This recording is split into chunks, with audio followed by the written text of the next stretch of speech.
हादी के हमलावरों पर बांग्लादेश की जांच एजेंसी ने बयान दिया है। डिटेक्टिव ब्रांच चीफ ने कहा है कि भारत भागने की बात गलत है, हमलावरों की लोकेशन के सबूत नहीं है, भारत में एंट्री के कोई सबूत नहीं है, हादी के अभियुक्तों की भारत में घुसने की बात झूठी है।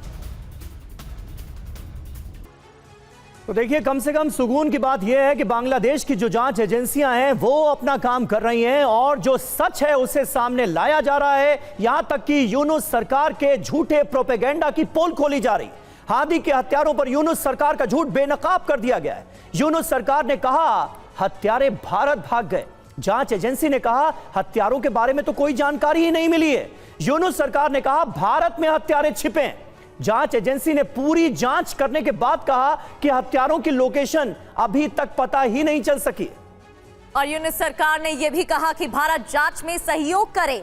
अब लेकिन सच सामने आ गया है। जांच एजेंसी ने कहा कि भारत में छिपने की बात ही गलत है, लोकेशन की बात ही झूठी है। यूनुस सरकार ने भारतीय हाई कमिश्नर को तलब किया। जांच एजेंसी ने कहा कि अफवाहों पर ध्यान ना दिया जाए। और लगातार मेहमान हमारे साथ बने हुए हैं। ओपी तिवारी सर, आपका मैं रुख करूंगी। तिवारी सर, एक तरह से एक प्रोपेगेंडा फैलाने की कोशिश यूनुस सरकार की तरफ से की गई, एंटी इंडियन पॉलिसी के साथ वो आगे बढ़े तख्ता पलट के बाद से ही, लेकिन आरएबी ने भी दावा किया, फिर डिटेक्टिव एजेंसियों की तरफ से दावे किए गए हैं। जिस तरीके से पुलिस के सामने इस्लामिक झंडे लहराते प्रदर्शनकारी नजर आए और पुलिस मौन रही, ये सब क्या है? ये तो सबूत है ना इस बात के कि यूनुस सरकार किस तरीके से स्ट्रैटेजी के साथ आगे बढ़ रही है और ये प्रदर्शन कराए गए हैं। प्रगति, देखिए, जिस तरीके से बांग्लादेश के अंदर ये रिवॉल्यूशन और जो भी किया गया, ये तो डीप स्टेट और पाकिस्तान का हाथ रहा इसमें, क्योंकि अच्छी खासी स्टैब्लिश सरकार थी जो भारत के पक्ष में थी, उसको हटाया गया और शेख हसीना को वहाँ फंसाना पड़ा। अब यूनुस साहब ये 5वें केयर टेकर हेड हैं ये बांग्लादेश के।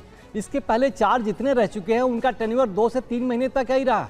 अब यूनुस साहब को तो एक बार कुर्सी की आदत पड़ गई है, अब तो चाहते हैं, लालसा ही रहेगी कि मैं ही बना रहा हूँ, जैसी इलेक्शन होगा इनकी कुर्सी चली जाएगी। इसमें क्या हो रहा, किसका फायदा उठा रहे हैं? मुनीर साहब जो अपनी यहाँ हार चुके हैं, अपनी आईएसआई को भेज के और एक नया फ्रंट भारत के लिए खोल रहे हैं ताकि भारत के एक फ्रंट, भारत का अटेंशन इधर डाइवर्ट हो, भारत को कमजोर करने की कोशिश करें। चीन का भी सहारा मिल रहा है, उसके बाद अमेरिका का भी सहारा मिल रहा है। इनको अमेरिका ने खड़ा किया, नोबेल प्राइज दिया फॉर किसी काम नहीं, कुछ काम नहीं किया था, बट उसके लिए एक माइक्रो इलेक्ट्रॉनिक और इकोनॉमिक स्वरूप में इनको नोबेल प्राइज देकर खड़ा किया गया। अब इनको लाकर यहाँ केयर टेकर गवर्नमेंट का हेड बनाया गया। अब ये भी एक कुर्सी छोड़ने के चक्कर में नहीं है, तो बिल्कुल पपलू है। लेकिन फिलहाल कुछ बांग्लादेश में वैसे भी लोग अभी भी हैं, कुछ परसेंटेज ऐसे भी लोग हैं जो शेख हसीना के सपोर्ट में है, मुजीबुर रहमान के सपोर्ट में है, और जिनको ये मालूम है कि बांग्लादेश की आर्थिक स्थिति भारत के सहयोग के बिना आगे नहीं बढ़ सकती। लेकिन जिस तरीके से ये विदेशी इंटरफेरेंस हो रहा है, जहां तक चाइना का, पाकिस्तान का और अमेरिका का भारत विरोधी आंदोलन, भारत विरोधी एक सेंटिमेंट पैदा करके लोगों को भड़काया जा रहा है और बार बार हिंदुओं को मारा जा रहा है ताकि इनका कुछ रिएक्शन देखा जाए। भारत का रिएक्शन देखा क्या है? अब भारत अगर इसमें इन्वॉल्व हो गया तो एक और फ्रंट खुल जाएगा।